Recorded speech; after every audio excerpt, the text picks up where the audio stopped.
papatayin ako. Pero sinayang mo.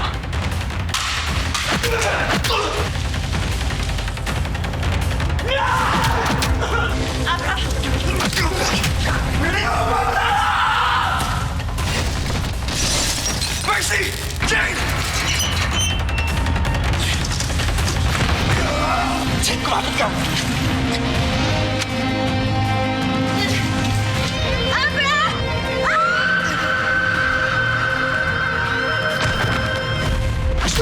Tama na po! You got us in this situation dahil sa obsession mo sa asawa mo at sa Abra na yan. Hindi ko dapat yung binitawan. Paano ako mapapaliwanag sa kanya ang lahat? Ginawa mong lahat ng makakaya mo, Abra. Huwag mo sisihin ang sarili mo. We have to continue fighting. Lalaban tayo.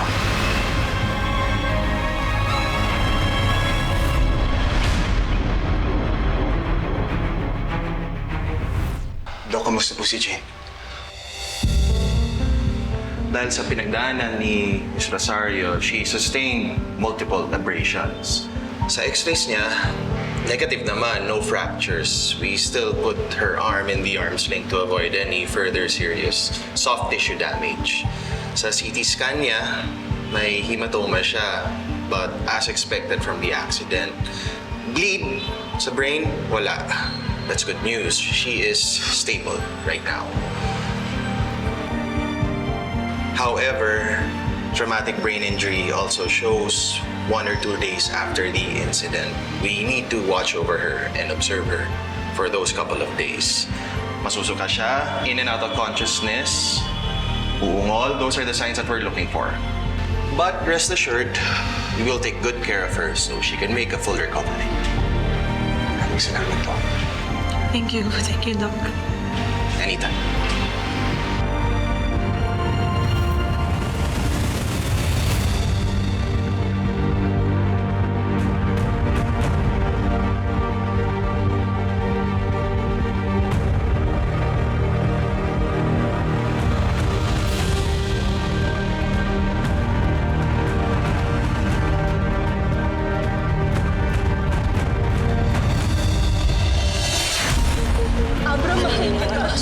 Papauwiin ko sa lahat all costs. No one accuses the judge. Batas ang gagamitin ko para durugin siya. Kanila, papahirapan ng mga makapangyarihan. Lalo pag nasa baba kanila, para kalang langgam madali na tapakan. Nihilahin kanila hanggang mawala ng pag-asa at makakapitan. Ganto na ba ang kapalaran ng bawat isa? Hanggang sa uli, gusto kong mangarap na di para sa sarili, kundi para sa iba. Kahit mahirapan na gawin sa lipunan, puro sabihin, pinipilit ko pa rin naabuti. Alam ko na madaming pagsubok ang dadaan, kahit nakapatayan man sa atin nakahapang. Kaya di ko mapabayaan, ipaglalaban, hahawakan na kamay. Ako'y manindigan para sa lahat, kahit ayaw ko na ang hustisya ay marilap. Di ko rin susuko, kahit na malapit. Di ko rin susuko, papaluin ang mapili. Ipaglalaban kita hanggang sa muli.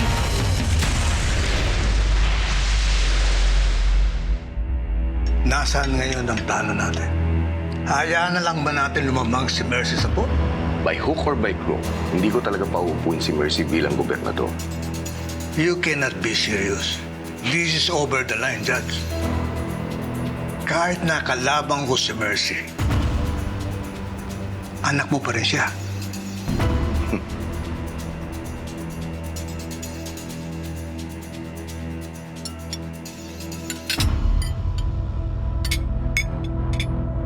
Pwede ba natin pag-usapan yung nangyari kagabi? There's nothing to talk about. Napag-usapan na natin to eh. You need to control your emotions and not the other way around. Eh kung hindi ko pa pinigilan, bakit stubo na pinapaday yung pagkain ni Pekto ngayon? Sandali nga lang. Sino ba kasi itong tatanga-tanga hindi magawa ng maayos yung trabaho niya? Di ba sana matagal nang tapos tong problema natin kay Abra? Problema mo, hindi natin. Ikaw tong wala sa lugar.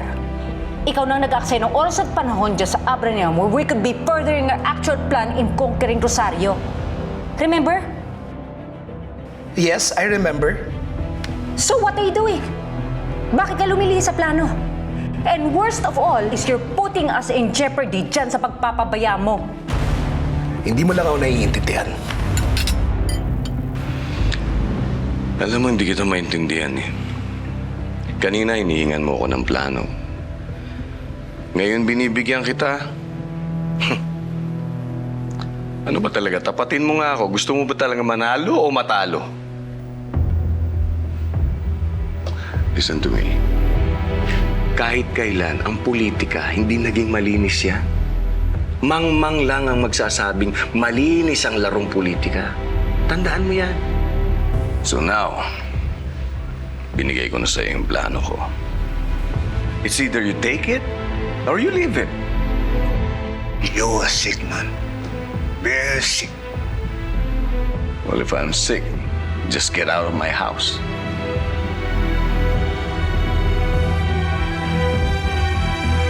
Sooner or later ay makakatagpo ka ng katapat mo.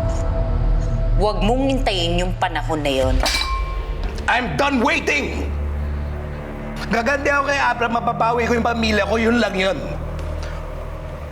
Gusto kong gumandi kay Abra now! Let's try this one. Ganito na lang kaya.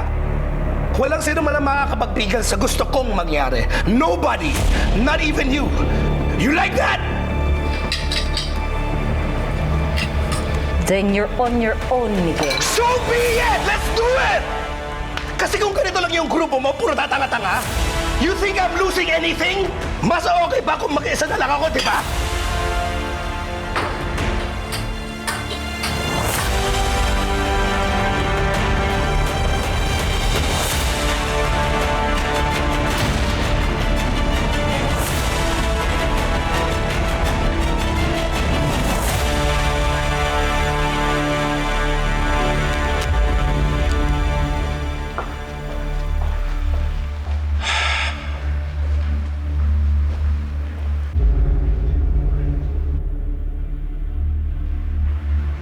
Yes, Brandon. Judge, yung sinasabi niyo sa akin kay Beth tungkol kay Mr. Uy, yung plano niyo. Handa po ako kahit ano po yan. Payag po ako. Ayun ka na naman, Brando eh. Nangangako ka na naman. Pero alam mo, bilib din ako sa'yo eh. Malayo na rin naman yung pinagsamahan natin. At napakalalim na rin ng mga nalalaman mo para mapatalsi kita ng basta-basta. And not to mention your loyalty. Yan naman ang pinaka-importante sa game na ito. Salamat po, Judge. With regards dun sa plan para kay Mr. Uy, meron ako ibang tao na inatasan para doon. Pero don't worry. Meron pa rin naman akong mission na iuutos sa'yo. Opo, Judge. Maraming salamat po.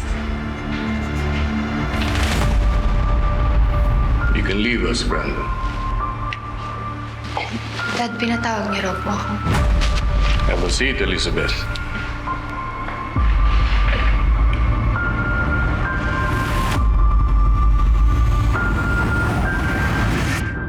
Meron akong importanteng misyon para sa'yo.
Alam kong naririnig mo ako, Jane.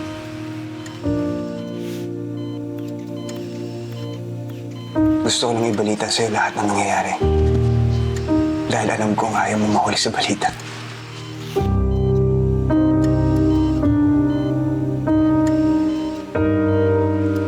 Naghahanda na si Caprodel para sa meeting de Banse. Inaayos na nila yung venue. Umuo na rin yung mga inimbitahan mong mga reporter. Maraming salamat.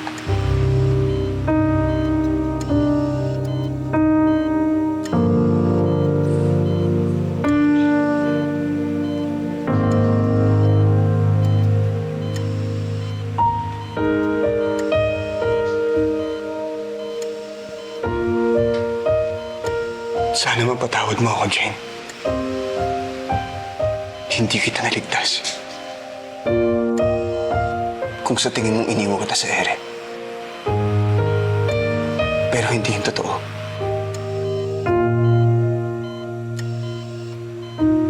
Dahil namumuna sa buhay ko, ang pamilya ko. At malaki kang parte ng pamilya ko, Jane. Alam kong hindi ko matutumbasan lahat ng binibigay mo sa akin.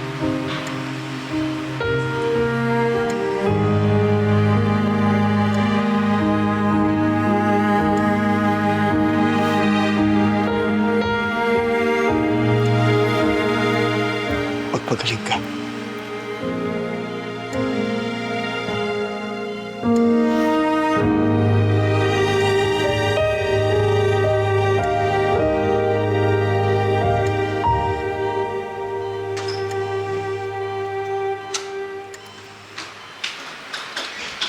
Sorry po kami. Medyo natagalan. Kasi may makakitang magkasama tayo. Dapat epos na tayo lagi. Kamusta si Jane? Okay naman siya. Sabi ng doktor. Kailangan niya magpahinga. Ayoko nga siya iwanan pero kailangan kong puntahan si Balmores. Kailangan kong malaman yung pinaplano niya para sa meeting de Banse. Sige lang, attorney. Huwag na bahala dito muna. Mag-ingat ka.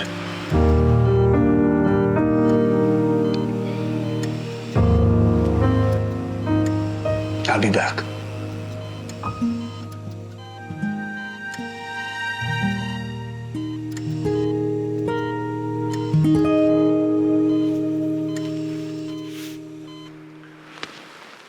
Basta gawin mo lang to ng tama, Elizabeth. At tatanggapin kita uli. Pero kapag sumablay ka, huwag ka na magpapakita sa akin kahit kailan. Don't miss the shot. Are we clear? Yes, Dad.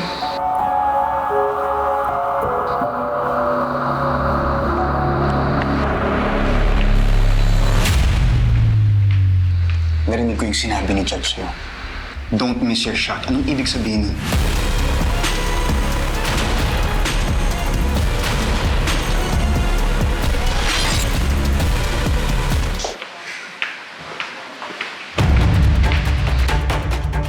Narinig ko yung sinabi ni Judge sa'yo.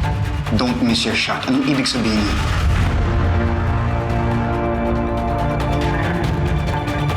Pasensya ka na, pero hindi ko pwedeng sabihin ni katiting ng plano ni Chris. Elizabeth, hindi mo naman ligtas yung mga sasabihin mo sa akin.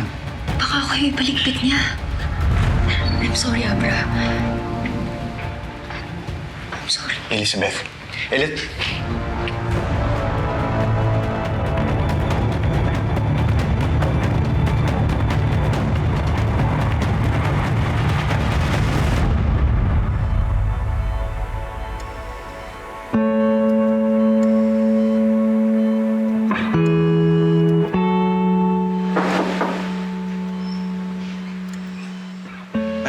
Kumusta kayo? Mama Mercy. May dala ako para sa inyo. Thank you po. Bye pala yun. Sige. Maraming salamat, Mama Mercy. Hello, Jane. Kumusta ka na? Sayang hindi ka makakasama sa meeting ni Avance bukas. Hindi mo makikita ang resulta ng lahat ng efforts natin for the past few months.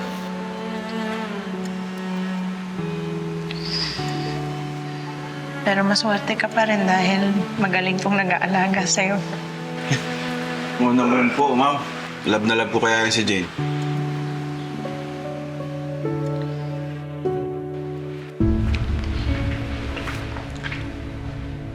Attorney Abra, Judge, what brings you here? Babalitaan mo ba ako tungkol dun sa kampanya ni Mercy? opo. Naghahanda na po yung team niya para sa meeting ni Avance bukas. Kayo po, anong pinapag-usapan niyo ni Elizabeth tungkol po sa mga kaganapan natin bukas? It's none of your business. Hindi mo na kailangan pang malaman ko anong pinag-usapan namin.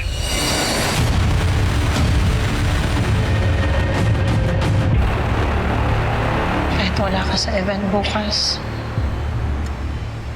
we will make you proud.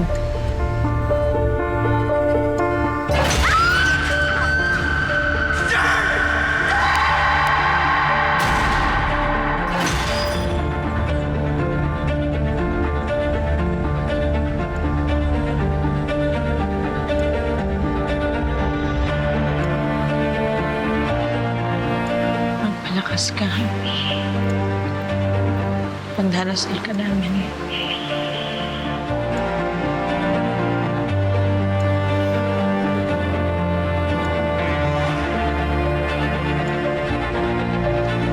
Edo, ikaw na bahala kay Jaina.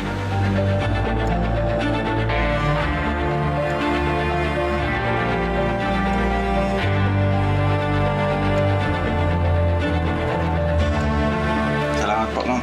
Ingat.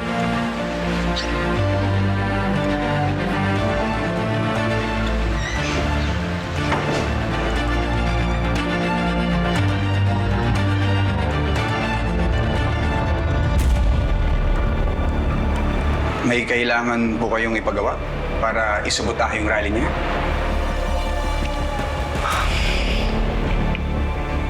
You know, attorney, I hired you because you're a lawyer. Dahil ang mga abogado, madaling makaintindi. Kaya huwag ka na masyadong maraming mga tanong. Gawin mo na lang kung ano yung pinapatrabaho sa'yo.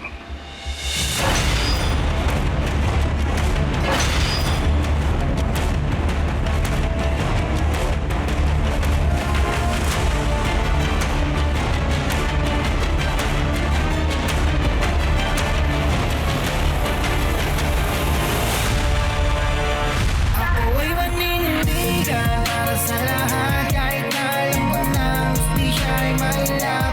Hindi mo pipigilan, di titigilan. Maraming salamat po sa inyong lahat. Kailangan nating lumaban para sa serbisyong matapat, para sa serbisyong nararapat. Sigaw po natin ng malakas. Uunlad kay Uy! Uunlad kay Uy! Uunlad kay Uy! Salamat ako sa iyo na lagi ka nasa tabi ko. Hindi ako alis sa tabi mo. Kahit kailan. Jane? Jane? Nurse!